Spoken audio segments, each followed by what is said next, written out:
Hello friends, రేపు రాబోయే complete episode ఇప్పుడు వీడియోలో చూస్తారు. వీడియోలోకి వెళ్ళిపోతే గగన్ అలా సీరియస్గా వచ్చేసి ఆ రౌడీలని కొట్టేసరికి ఇక వాడు వచ్చి అలా పడతాడు. అపూర్వ గోరింటాకు పిన్ని షాక్ అయిపోయి అలాగే చూస్తారు. ఆ రౌడీ అక్కడ శారద ముందు పడిపోతాడు. అప్పుడే శారద అందరూ బయటికి చూసేసరికి గగన్ వచ్చేస్తాడు. గగన్ని చూసి ఒక్కసారిగా అంతా షాకింగ్గా చూస్తూ ఉంటే శారద మాత్రం చాలా సంతోషపడుతూ ఉంటుంది. ఇక అప్పుడే అందరితో ఫైట్ చేస్తూ ఉంటాడు గగన్. అక్కడ ఉన్న రౌడీలంతా చితక బాదుతూ ఉంటాడు. ఒక్కొక్కరిని వేటాడి మరి తరిమి కొడుతూ ఉంటాడు. ఇక వాళ్ళని కొడుతూ ఉంటే అపూర్వ గోరింటాకు పిన్ని ఇద్దరు చూసి షాకింగ్గా అలాగే చూస్తూ భయపడుతూ ఉంటారు. అప్పుడు శారద చాలా హ్యాపీగా ఫీల్ అవుతూ నవ్వుతూ చూస్తూ ఉంటుంది. ఒక్కొక్కరిని అందరినీ కొడుతూ ఉంటే ఇక వీళ్ళు భయపడుతూ ఉంటారు. గగన్ అయితే చాలా దారుణంగా వాళ్ళ రౌడీలని కొడతాడు. అలా కొడుతూ ఉంటే ఒక్కొక్కరు పడిపోతూ ఉంటారు, చచ్చిపోతూ ఉంటారు. ఆ రకంగా వాళ్ళని కొడుతూ ఉంటాడు. అందరూ అయిపోతూ ఉంటారు. ఇక చివరికి తాళి కట్టే ఆ విలన్ గాడు ఒక్కడే ఉంటాడు. ఇక వాడితో అపూర్వ ఇలా అంటుంది, రే ఏంట్రా ఇంకా ఇక్కడే ఉండి చూస్తున్నావు, వెళ్ళి వాడిని కొట్టు అని అంటూ అపూర్వ అంటుంది. అలా అనేసరికి సరే అని చెప్పేసి ఇక వాడిని చంపేస్తాను మేడం అనేసి ఫాస్ట్గా వెళ్తాడు ఆ రౌడీ. అలా వెళ్ళేసరికి ఇక వాడు వెళ్ళి ఇంకా గగన్ని ఒక్కసారిగా కొట్టేసరికి గగన్ ఇలా వెనక్కి తిరుగుతాడు. మళ్ళీ ఇటువైపు తిరిగేసరికి ఇంకా రౌడీ పీక పట్టుకొని ఇలా గట్టిగా నొక్కేస్తూ ఉంటాడు. గగన్ చాలా ట్రై చేస్తాడు విడిపించుకోవటానికి, కానీ ఆ రౌడీ గగన్ పీకని గట్టిగా నొక్కేస్తూ ఉంటాడు. అయినా సరే అలాగే గట్టిగా నొక్కేసి చెట్టుకి ఇలా తోసి ఇంకా పైకి ఇలా ఎత్తుతాడు. గగన్ చాలాసేపు ఇబ్బంది పడతాడు. ఇంకా తర్వాత ఆ రౌడీని కొట్టేస్తాడు.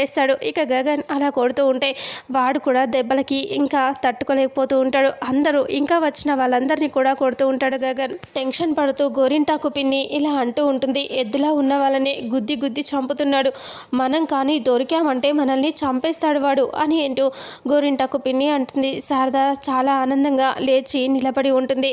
భూమి అక్కడే పడిపోయి ఉంటుంది. ఇక అప్పుడే గగన్ అలా అందరినీ కొడుతూ అలా వచ్చేస్తూ ఉంటాడు దగ్గరికి.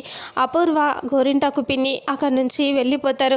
శారద ఒక్కతే ఉంటుంది. ఇక అందరినీ కొట్టిన తర్వాత గగన్ ఫాస్ట్గా లోపలికి వస్తాడు. వచ్చి ఒక్కసారిగా వాళ్ళ అమ్మని గట్టిగా హక్ చేసుకుని ఏడుస్తూ ఇంకా ఇద్దరు బాధపడుతూ ఉంటారు. ఇక అప్పుడు తను తలకి కట్టిన బాసికం పూలు తీసేసి గగన్ని పట్టుకొని ఏడుస్తూ ఉంటుంది. ఇక ఇలా అంటూ ఉంటుంది, గగన్ నువ్వు రాకపోయి ఉంటే ఇప్పుడు నేను కొంచెం సేపట్లో వచ్చేదాన్ని అని అంటూ ఉంటే, అమ్మ నేను ఉండగా నిన్ను ఎవరిని ఏం చేయనివ్వనమ్మా అని అంటూ గగన్ అంటాడు. ఇక అప్పుడే ఇలా అంటూ ఉంటాడు, పదమ్మా వెళ్దాం అంటే, నాన్న భూమి అక్కడ భూమి నాన్న అని అంటూ చూపించేసరికి ఫాస్ట్గా గగన్ పరిగెత్తుకొని వెళ్ళిపోయి భూమి అని అంటూ ఇలా లేపుతూ ఉంటే భూమి స్పృహలో ఉండదు. భూమి కానీ రాకపోయి ఉంటే ఈ పాటికి నన్ను వాళ్ళు ఏం చేసేవాళ్ళో తెలియట్లేదు నాన్న. అప్పుడే నేను వాడు నా మెల్లో తాళి కట్టిన మరుక్షణమే నేను చచ్చిపోయేదాన్ని అని భూమి రావటం వల్లే ఇంతసేపు ఆగింది. ఇంకా ఇప్పుడు నేను నీకు ప్రాణాలతో దక్కాను అని అంటే ఇక అప్పుడే భూమి లే అని అంటూ ఎంత లేపినా అప్పుడు ఈ శారద అంటుంది, లేవట్లేదు, చాలాసేపు అయింది స్పృహ కోల్పోయి, వెంటనే హాస్పిటల్కి తీసుకెళ్దాం, ఏమైందో ఏంటో అని అనేసరికి సరే అమ్మా పద హాస్పిటల్ తీసుకెళ్దాం అని గగన్ భూమిని ఇలా ఎత్తుకొని అలా బయటికి తీసుకొని వచ్చేస్తాడు. వచ్చి కారులో ఎక్కిస్తాడు. ఇలా అనుకుంటూ ఉంటాడు, ఇంత చేసిన ఆ శరత్ చంద్ర వాడికి బుద్ధి రాలేదు, వాడికి పెళ్లి చేసి పంపించాను, అయినా సరే కావాలని ఇదంతా చేశాడు, వాడిని ఊరికే వదిలిపెట్టను అనేసి గగన్ అనుకుంటూ భూమిని కారులో పడుకోబెట్టేసి అమ్మ నువ్వు కూర్చో అంటే, నువ్వెక్కడికి వెళ్తావు నాన్న అని అంటూ శారద అడుగుతుంది. నేను ఎక్కడికి వెళ్ళట్లేదు, ఫస్ట్ నువ్వు కూర్చో అని చెప్తున్నా కదా అని అంటే, లేదు నువ్వెక్కడికి వెళ్ళొద్దు, నువ్వు రా నాన్న, నువ్వు హాస్పిటల్కి రా అంటే, నువ్వు వెళ్ళి హాస్పిటల్కి చూపించు నేను వస్తాను అని చెప్పి గగన్ ఫాస్ట్గా అక్కడి నుంచి బయలుదేరుతాడు. ఇంకా అప్పుడు శారద వాళ్ళు వెళ్ళిపోతారు కారులో. ఇక ఇంటి దగ్గర అందరూ వచ్చేస్తారు. ఇంటికి రాగానే ఇందు వాళ్ళ కూతుర్ని అందరినీ తీసుకొని లోపలికి వస్తారు. పదండి లోపలికి పదండి, చేయాల్సిన కార్యక్రమాలన్నీ చేసేద్దాం అనేసి వాళ్ళు లోపలికి వెళ్ళిపోతారు. అందరూ లోపలికి వెళ్ళిన తర్వాత కృష్ణప్రసాద్ సీరియస్గా శరత్ చంద్రని చూస్తూ దగ్గరికి వస్తాడు. నువ్వు ఇంత నీచానికి దిగజారుతావని అస్సలు అనుకోలేదు అని కృష్ణప్రసాద్ అంటాడు. ఏంటి అలా మాట్లాడుతున్నావు అని శరత్ చంద్ర అంటాడు. అప్పుడు కృష్ణప్రసాద్ ఇలా అంటాడు, ఏంటి మాట్లాడుతున్నావు అని మాట్లాడుతున్నావే, నీకు అసలు బుద్ధుందా? ఇంత తెలివి ఉంది, నువ్వు ఎంతో గొప్పవాడి అనుకున్నాను, కానీ ఇంత చీప్గా బిహేవ్ చేస్తావని అనుకోలేదు. అంటే చూడు కృష్ణప్రసాద్, నువ్వు మాట్లాడుతుంటే నేను ఊరుకుంటున్నాను కదా అని చెప్పి రెచ్చిపోయి మాట్లాడకు, అసలు విషయం చెప్పు అని సీరియస్గా అంటంతో, నువ్వు తనని శారదాని ఎందుకు కిడ్నాప్ చేశావు? తను నా మొదటి భార్య, అంటే అన్ని రైట్స్ శారదాకే ఉంటాయి, నీ చెల్లికి కాదు అని అంటూ అనేస్తాడు.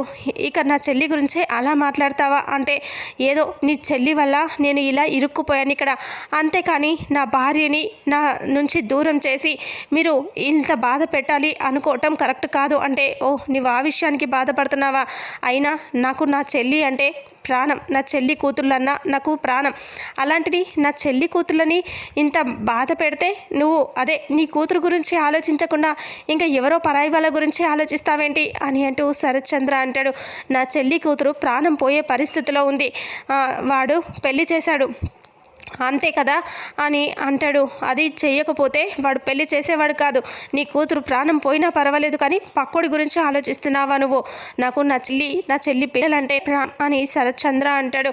వాళ్ళ గురించి ఏమైనా చేస్తా, ఇంకా నిన్ను కూడా చంపేవాడిని, ఏదో నా చెల్లి మొహం చూసి ఊరుకున్నా, లేదంటే ఎప్పుడో నా చేతిలో నీ ప్రాణాలు పోయేవి అని శరత్చంద్ర అంటాడు. అలా అనేసరికి కృష్ణప్రసాద్ సీరియస్గా ఇలా అంటూ ఉంటాడు. చూడు, నా భార్య శారదని ఇంకా కాదని నేను ఇక్కడ ఉంటున్నాను, కానీ అనవసరంగా తన విషయంలో జోక్యం చేసుకుంటే మాత్రం ఊరుకోను అని సీరియస్గా కృష్ణప్రసాద్ చెప్పేస్తాడు. ఇక ఆ తర్వాత అందరూ ఇంకా మళ్ళీ మాట్లాడుకోవటానికి ఆ అబ్బాయి తరఫున వాళ్ళు అందరూ వచ్చేసి కూర్చుంటారు. ఇక అప్పుడే ఆ అమ్మాయి అలాగే అబ్బాయి వాళ్ళ అమ్మ నాన్న అందరూ కూర్చుని మాట్లాడుకుంటూ ఉంటారు. ఇంకా మాట్లాడాల్సినవన్నీ మాట్లాడుకోండి అని అంటూ ఉండగానే ఇక అప్పుడే కృష్ణప్రసాద్ అక్కడికి వచ్చి వాళ్ళ కూతురుతో ఇలా అంటాడు. చూసావా అమ్మ, నీకు మీ అన్నయ్య వల్ల ఈరోజు ఎంత మంచి జరిగిందో వాడు అని అంటూ కృష్ణప్రసాద్ అనకముందే ఆ అబ్బాయి వల్ల అమ్మ వాళ్ళు ఇలా అంటారు. ఆ అబ్బాయి గగన్ వచ్చాడు కాబట్టి ఈరోజు ఇదంతా మంచి జరిగింది, లేకపోతే ఇది జరిగేదే కాదు అని అంటే ఇంకా అప్పుడే కృష్ణప్రసాద్ ఇలా అంటాడు వాళ్ళ కూతురుతో. చూసావా అమ్మ, ఈరోజు మీ అన్నయ్య గగన్ వాడే కదా నీకు ఇదంతా చేసింది, నీకు పెద్ద అన్నయ్య ఉన్నాడన్న సంగతి మర్చిపోకు, నీకు 2 పుట్టిళ్ళమ్మా, అక్కడ ఇక్కడ నీకు 2 పుట్టిళ్ళు, నువ్వు అనుకుంటున్నావు వాడి గురించి అర్థం చేసుకోలేకపోతున్నావు, కానీ నువ్వు అవన్నీ అర్థం చేసుకోవాలమ్మా, వాడు నీ కోసం ఏమైనా చేస్తాడు అని అంటూ కృష్ణప్రసాద్ చెప్తూ ఉంటాడు. ఇక అప్పుడే అపూర్వ అక్కడికి వచ్చి ఇలా అంటూ ఉంటుంది. బాగానే చెప్తున్నావు, నీ కూతురికి బాగానే నూరిపోస్తున్నావు, అవును నువ్వు కూడా అలాగే వింటున్నావు కదా అంటే, అత్తయ్య లేదత్తయ్య అంటే, లేదు నువ్వు మీ నాన్న మాట వింటున్నావు కాబట్టి ఇంతసేపు నువ్వు సైలెంట్గా ఉన్నావు, అదే ఖండించేదానివి అయి ఉంటే ఇప్పటికే ఖండించేదానివి కదా అని అంటూ ఉంటే ఇక అప్పుడే కృష్ణప్రసాద్ సైలెంట్ అయిపోతాడు.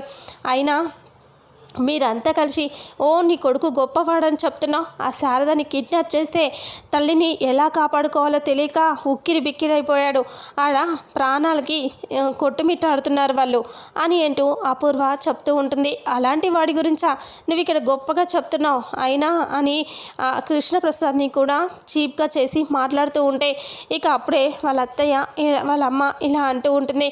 చూడండి, ఇన్ని రోజులు పాపం వాడిని ఇంట్లో వాళ్ళే ఇన్సల్ట్ చేస్తూ ఇంట్లో ఉన్నప్పుడే బాధ పెడుతూ ఉండటమే కాకుండా ఇప్పుడు ఇలా నలుగుట్లో బయట వాళ్ళు వచ్చినప్పుడు కూడా బాధ పెట్టి అవమానించటం ఎందుకు, కాస్త మర్యాదగా మాట్లాడొచ్చు కదా బయట వాళ్ళు ఉన్నప్పుడైనా అని అంటూ ఉంటే ఇక సీరియస్గా చూస్తూ అపూర్వ ఎవరికి ఎంత మర్యాద ఇవ్వాలో మాకు తెలుసు, అయినా వీళ్ళ గురించి చెప్పాల్సిన అవసరం లేదు అని అపూర్వ సీరియస్గా అంటూ ఉంటుంది. ఇక అప్పుడే పెళ్లి కొడుకు వాళ్ళ అమ్మ నాన్న ఆలోచిస్తూ ఉంటారు కదా, ఇక కట్నం అది డబ్బుల కోసమో ఏదో ఆలోచిస్తూ ఉంటారు. ఇప్పుడే అడగాలి అంటే ఆవిడ్ని చూసావా ఎంత కోపంగా ఉందో, మళ్ళీ ఏమైనా అంటుందేమో అని అనుకుంటూ ఉంటే ఇక అప్పుడే అపూర్వ అంటుంది. ఏంటి మీరేదో మాట్లాడుకుంటున్నట్టున్నారు అంటే అది మేము ఇందు గారితో పర్సనల్గా మాట్లాడాలి అని అంటే ఇందు అంటుంది సరే రండి అనేసి లోపలికి తీసుకొని వెళ్ళిపోతుంది. అందరూ అక్కడే ఉంటారు. ఇక ఇంతటితో రేపు రాబోయే ఎపిసోడ్ ఎండ్ అవుతుంది. మరుసటి ఎపిసోడ్లో ఏం జరుగుతుందో తెలుసుకుందాం. వీడియోని చూసిన ప్రతి ఒక్కరూ వీడియోని లైక్ చేయండి, అలాగే షేర్ చేయండి. మన ఛానల్లో మరిన్ని అప్డేట్స్ కోసం ఛానల్ని సబ్స్క్రైబ్ చేసుకోండి. Thank you so much.